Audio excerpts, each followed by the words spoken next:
आजच्या या सविस्तर विश्लेषणात एका अशा यंत्रणेची आपण चिरफाड करणार आहोत जी रात्रंदिवस काम करत असते, रेफ्रिजरेशन.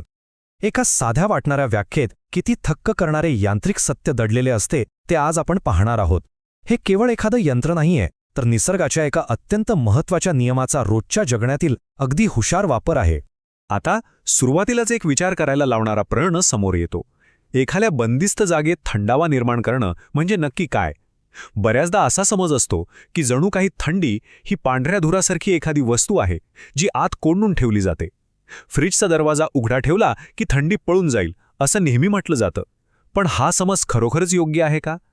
आजचे हे विश्लेषण याच समजाला आव्हान देते. या प्रक्रियेमागील खरी भौतिक यंत्रणा नेमकी कशी काम करते हे आपल्याला समजून घ्यायचे आहे.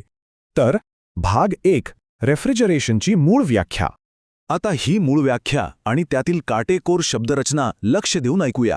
रेफ्रिजरेशन म्हणजे कोणत्याही पदार्थांमधून, वस्तूंमधून किंवा बंदिस्त कॅबिनेटमधून उष्णता काढून घेऊन तेथे थंडावा निर्माण करणे आणि त्या ठिकाणी असणारे अन्नपदार्थ नैसर्गिक अवस्थेत बऱ्याच कालावधीपर्यंत टिकवून ठेवणे हे होय. बघायला गेलं तर हे एकच वाक्य आपल्या संपूर्ण विश्लेषणाचा भक्कम पाया आहे.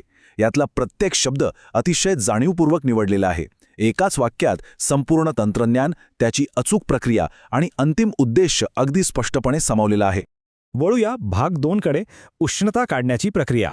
इथला सर्वात महत्त्वाचा मुद्दा हा आहे की उष्णता नेमकी कुठून काढली जाते. या मूळ स्रोताने 3 मुख्य लक्ष्य दिली आहेत: कोणत्याही पदार्थांमधून, वस्तूंमधून आणि बंदिस्त कॅबिनेटमधून. आणि खरं सांगायचं तर इथेच खरी जादू दडलेली आहे. विज्ञानाच्या दृष्टीने सांगायचं झालं तर थंडी नावाची कोणतीही गोष्ट मुळात अस्तित्वातच नसते. ती फक्त उष्णतेची अनुपस्थिती असते. जसं अंधार म्हणजे प्रकाशाचा अभाव असतो, अगदी तसंच. म्हणजेच ही संपूर्ण प्रक्रिया काहीतरी थंड वाढवण्याविषयी नाहीच मुळी, तर अस्तित्वात असलेली उष्णता काढून घेण्याविषयी आहे. आपण थंडी निर्माण करत नाही, आपण फक्त आणि फक्त उष्णताही राहून घेतो. आता ही प्रक्रियेची साखळी नेमकी कशी काम करते हे समजून घेणं अत्यंत रंजक आहे. इथे 3 क्रमिक टप्पे आहेत. पहिला टप्पा म्हणजे उष्णता काढून घेणे. ही पहिली आणि अत्यंत आवश्यक कृती आहे. जसे एखाद्या ओल्या स्पंजमधून पाणी पिळून काढल्यावर तो कोरडा होतो, बरोबर? आपण त्यात कोरडेपणा घालत नाही, तर फक्त ओलावा काढून घेतो. अगदी तसंच उष्णता काढून घेतल्यावर जो नैसर्गिक भौतिक परिणाम होतो तोच आपला दुसरा टप्पा आहे, थंडावा निर्माण करणे. आणि याच थंडाव्यातून आपला तिसरा टप्पा साध्य होतो, तो म्हणजे अन्नपदार्थ टिकवून ठेवणे. एका कृतीमुळे दुसरी कृती कशी अपरिहार्यपणे घडते हे या स्पष्टीकरणातून अचूकपणे समोर येते. आता पाहूया भाग 3, अन्नाचे नैसर्गिक जतन. मूळ मजकुरातील एका विशिष्ट वाक्यांशाकडे आपण विशेष लक्ष द्यायला हवे. नैसर्गिक अवस्थेत बऱ्याच कालावधीपर्यंत टिकवून ठेवणे.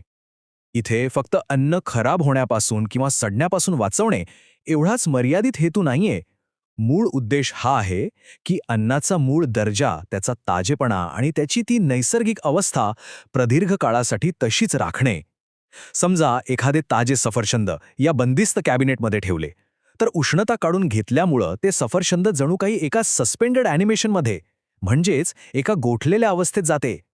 अन्न ज्या स्थितीत ठेवले गेले अगदी त्याच स्थितीत ते जिवंत राहणे हीच या प्रक्रियेची खरी ताकद आहे. या संपूर्ण विश्लेषणाच्या शेवटी एका अतिशय सखोल विचाराने आपण थांबूया. केवळ उष्णता काढून घेण्याची ही अत्यंत साधी भौतिक प्रक्रिया खऱ्या अर्थाने अन्नासाठी वेळेला कशी थोपवून धरते. उष्णता काढल्याने सूक्ष्मजीवांची वाढ थांबते आणि अन्नाचं आयुष्य अक्षरशः एका जागी गोठवून ठेवले जाते. या एका वाक्यात लपलेले हे विज्ञान केवळ यांत्रिक नाही, तर निसर्गाच्या एका महत्त्वाच्या नियमाचे अतिशय सुंदर व्यवस्थापन आहे. आपण वेळेला पूर्णपणे थांबवू शकत नाही हे खरंय, पण एका बंदिस्त कॅबिनेटमध्ये आपण वेळेचा परिणाम नक्कीच मंदावू शकतो. मग विचार करा, स्वयंपाकघरात उभे असलेले ते फ्रीज केवळ एक मशीन आहे की वेळेवर मात करणारे एक छोटेसे टाईम मशीन?